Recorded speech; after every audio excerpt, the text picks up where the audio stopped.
রাধা, তুমি এখানে আছো? আমি তোমাকে কত জায়গায় খুঁজলাম। হ্যাঁ, আসলে দেবী মায়ের পুজো হলো, কিন্তু আমি যেতে পারলাম না, তাই ভাবলাম এখন যাই। আর আর তোমার ক্ষত সেটা সেরে গেছে? হ্যাঁ, একদম ঠিক হয়ে গেছে।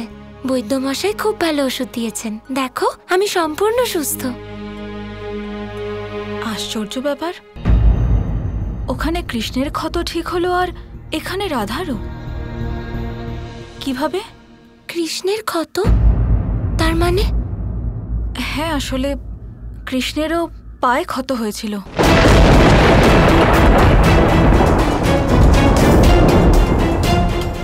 কি? তার মানে তুমি ওকে আমার ক্ষতর ব্যাপারে বলে দিয়েছিলে? হ্যাঁ, উনি জিজ্ঞাসা করলেন, আমি কিভাবে না বলে থাকতাম। তোমার এটা করা উচিত হয়নি রুক্মিণী। কৃষ্ণ আমার দুঃখ অনুভব করতে পারে, তাই জন্য ওরও ক্ষত হয়েছে। ও নিজেও সেই দুঃখ আর কষ্ট অনুভব করেছে যা আমি করেছি, আর ও আমার মতো সারা রাত ঘুমোয়নি। ও আমার যন্ত্রণাটা নিজে নিয়েছে রুক্মিণী, ও আগেও এমন করেছে। এসব এসব কিভাবে সম্ভব হতে পারে? তোমার গলায় ক্ষত হয়েছিল, তো কৃষ্ণের বাঁ পায়ে কিভাবে ক্ষত হতে পারে? কারণ কৃষ্ণের চরণ যুগল আমি আমার বাঁ দিকে আমার হৃদয় ধারণ করি রুক্মিণী, আর এই জন্যই। না, এসব এসব কিভাবে হতে পারে? এসব সম্ভবই না। ভালোবাসায় সব সম্ভব হয়, এটাই হলো পবিত্র সখী প্রেম। সখী যতই দূরে থাক, যতই কষ্টে থাক, সখা তার সমস্ত অনুভূতি যাপন করে, তার কষ্ট নিজে নিয়ে নেয়। তুমি তোমার প্রেমের দৃষ্টিভঙ্গি প্রমাণ করে দিলে রাধা। হতে পারে যে কৃষ্ণের পায়ে এই জন্য ক্ষত হয়েছে কারণ তোমার ক্ষত হয়েছিল, কিন্তু এত যন্ত্রণাতেও উনি আমার জন্য বন থেকে রাঙা আলু আনতে গিয়েছিলেন। এটাই হলো স্ত্রীর প্রতি ভালোবাসা। আর আর আমি সম্পূর্ণ বিশ্বাসের সঙ্গে বলতে পারি যে এরকম কোনো সখা তার সখীর জন্য করতে পারে না, যা একজন স্বামী তার স্ত্রীর জন্য করেন।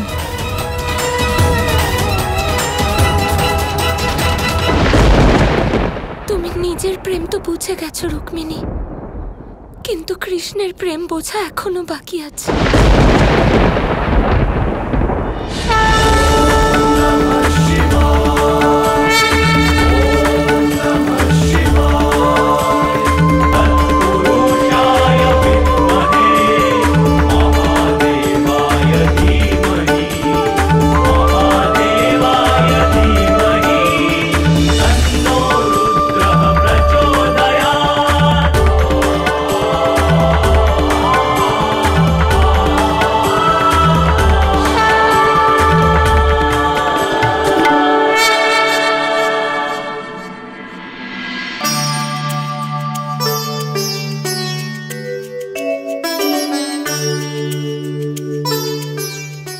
দাদু ভাই, তোমার প্রাত্যহিক শিব পুজো তো শেষ হলো। এই শুভ মুহূর্তে আমি তোমার সামনে একটি প্রস্তাব রাখতে চাই। হ্যাঁ, অবশ্যই।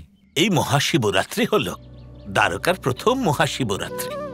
সমস্ত প্রজা এটাই চান যে এই পার্বণ খুব আনন্দ উচ্ছ্বাস নিয়ে ভক্তি ভরেও দিব্যরূপে পালিত হোক। ঠিকই বলেছেন আপনি, এটা হলো দ্বারকার প্রথম শিবরাত্রি। এটা তো অত্যন্ত ভক্তি ভরে আর দৈবরূপে পালন করা উচিত হবে। হ্যাঁ, অবশ্যই।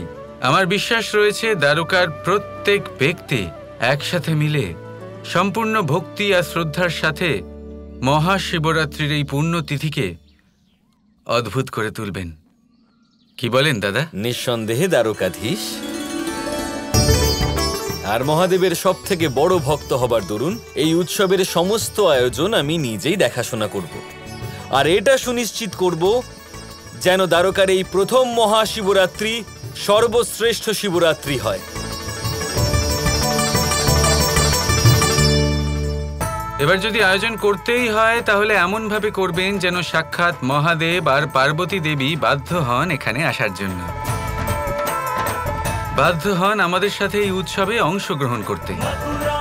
দ্বারকার এই ভূমিতে এখানে এসে এই মাটিকে যেন ওনারা ধন্য করেন। নিশ্চয়ই দ্বারকাধীশ।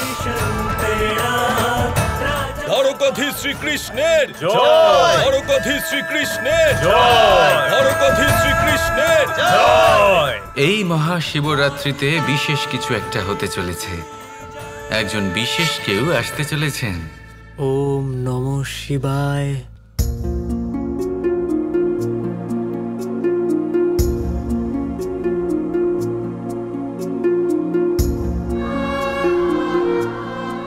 হে মহাদেব, আপনি আপনার ভক্ত সুদামাকে সারা জীবন নিজের ছত্রছায়ায় রেখেছেন, তাই কোনোদিন কিছু চাইবার প্রয়োজনই হয়নি।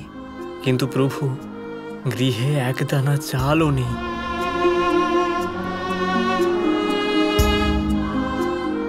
আপনি দয়া করুন মহাদেব।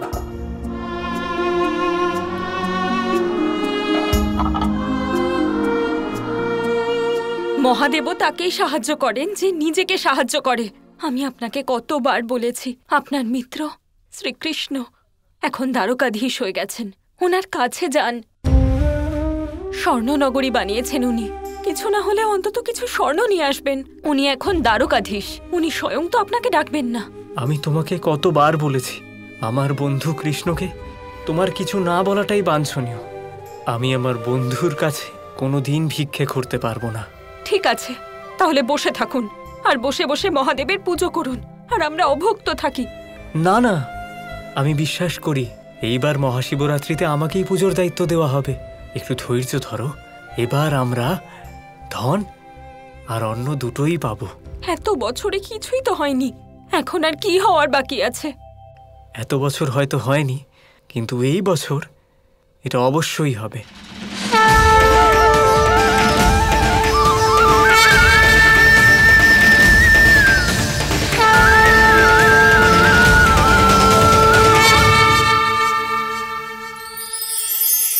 লক্ষ্যে পৌঁছানো অত্যন্ত কঠিন হয়।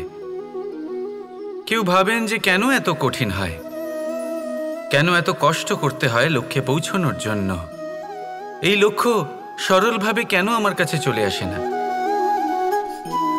চলুন আপনাকে একটা কথা বলি, যদি আপনার লক্ষ্য কঠিন না হয় তাহলে তাকে পাওয়া আপনার পক্ষে অসম্ভব হয়ে উঠবে। লক্ষ্যে পৌঁছানোর এই রাস্তায় আপনি যে কড়া রোদের সম্মুখীন হন, যার থেকে আপনি দূরে পালাতে চান, সেই রোদ আপনাকে প্রেরণা যোগায় যে আপনি এগোতে থাকুন। ভাবুন একজন যাত্রী যে কিনা নিজের লক্ষ্যের দিকে যাচ্ছেন, সেই পথে উনি যদি একটু ছায়া পেয়ে যান আর উনি ওখানে বিশ্রাম নেন, তাহলে তার সাথে তার ভাগ্য গভীর নিদ্রায় সেখানে বিলীন হয়ে যায়। তাই পরিশ্রমের কড়া রোদের থেকে কখনো দূরে পালাবেন না। জীবনে শুধু সামনে এগোতে থাকুন দৃঢ়তার সাথে। আর লক্ষ্য সরল হোক, কঠিন হোক বা অত্যাধিক কঠিন হোক, একটা কথা মনে রাখবেন, যে জীবনের লক্ষ্যে পৌঁছতে পেরেছে সে লক্ষ্য প্রাপ্তির জন্য আফসোস কখনোই করে না। রাধা রাধা। মহাশিবরাত্রির পুজো তো দ্বারকাতেও হবে। অনেক পণ্ডিত আসবে ওখানে, আপনি ওর কাছে কোনো কাজ চাইছেন না কেন? ঠিক বলেছ, ভিক্ষা নয়, কিন্তু কাজ চাইতে কিসের লজ্জা? আমি নিশ্চয়ই যাব। কৃষ্ণ কৃষ্ণ কৃষ্ণ কৃষ্ণ